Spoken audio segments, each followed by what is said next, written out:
నేను కొనూరు రాకపోయి ఉంటే బాగుండేది. తొలి పరిచయం ఒక తీయని కలగా ఐ లవ్ యూ.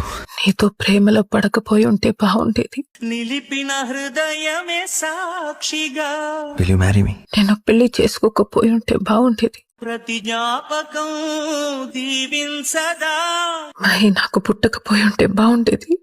చెలి జీవితం వెలిగించగా. హాయ్ నాన్న, దిస్ ఇస్ యష్నా. ఇవన్నీ పక్కన పెట్టి రెండోసారి కూడా వాడినే వెళ్ళి ప్రేమిస్తే కళ్ళెదుట నిలిచింద ఈ తీరు ఎక్కడో వాడికి వాడి కూతురి కన్నా నీ కూతురంటేనే కొంచెం కొంచెం ప్రేమ ఎక్కువ ఉంది. నేనే నిన్ను కూనూరులో కలిసి ఉంటే బాగుండేది. నేనే నీతో ప్రేమలో పడి ఉంటే బాగుండేది.